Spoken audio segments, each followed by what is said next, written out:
This time we will see the basic design principle of T-beam. So here I drew three types of beam. One is rectangular beam, other one is T-beam. You can see here wave here, flange here, other T-beam here. So if I go step by step, so this is a revision. It is not for this topic, but this will help us to understand the design principle of T-beam. So for a rectangular beam, this is my reinforcement. This is the neutral axis. NA means neutral axis, and the compression. This portion is in compression when the beam will bend. Lower side will be in tension, upper side will be in compression.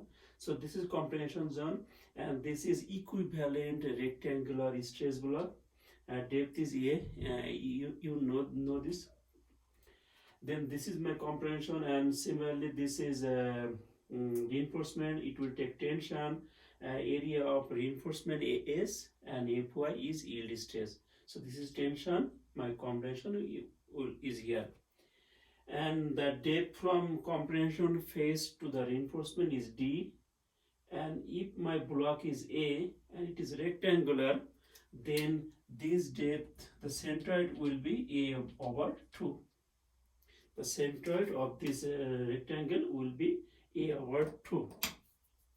So this distance will be D minus A by 2. So D here, half of this minus A by 2. This distance is D minus A by 2. So my nominal moment capacity is tension force times my distance. So tension is AS Fy times my distance dA minus 2. We saw this in our previous discussion. So if you understand this part, it will be easy for you to understand the design principle of T-beam. Now you can see here a one T-beam here. It is planes, it is wave. The depth of this planes is called ASF, or the slab thickness. Remember this term ASF. AS means depth, F means flange. This is a wave. The reinforcement is located here. The depth is D, at D distance from compression face to the reinforcement. Similar this. Now you can see that if my compression area is within the planes, I assume somewhere here. If it is up to this point, same thing, doesn't matter. So if it is inside here, then this portion is equivalent rectangular area and depth is A. And this depth A is within this place. That means whatever we are doing here, we are assuming this beam is actually this.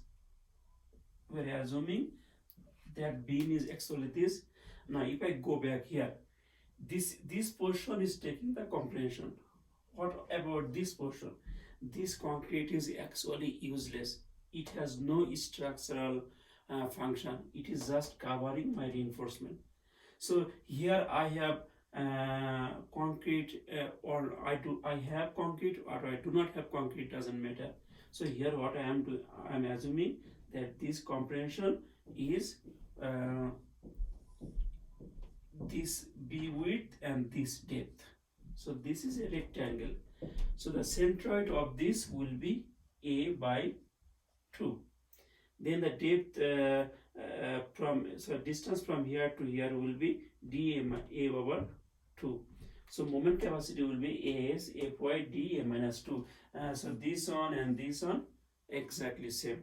So if my depth of the compression block is within the flange, here or here, whatever it is, if it is within the flange, anywhere in the flange, then we can use this equation. That means we can design this beam as a rectangular beam, except there is no concrete here, because this concrete is actually structurally not useful. So hopefully you understood this portion. Now what about here? If the depth of the compression block is now, see, my neutral axis is below the planes. It is somewhere below the planes. So it is inside my wave. So this time my neutral axis is here. In this case, this is my equivalent rectangular stress block, uh, but the area of this is no longer a rectangle, it's a composite section. So the centroid of this portion is not a by 2, it is not a by 2. We need to calculate the centroid of this somewhere here, whatever it is, we need to find the centroid. Then this distance will be d minus y bar.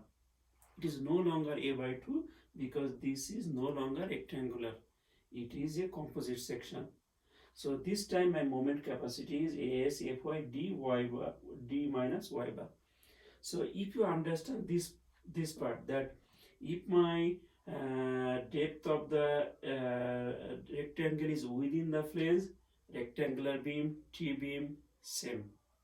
If my depth of the stress block is outside flange, I cannot use a by 2, I have to use y bar. So this is the basic design philosophy of T-beam. Now you can see that if I go back, if I discuss more here, I can easily calculate my reinforcement here.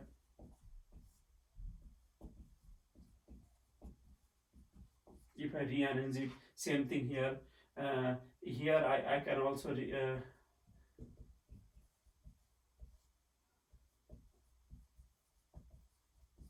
so if I rearrange this equation, I can calculate my reinforcement using this equation. So okay, in my next video I will discuss the steps of designing T-beam. So see you then.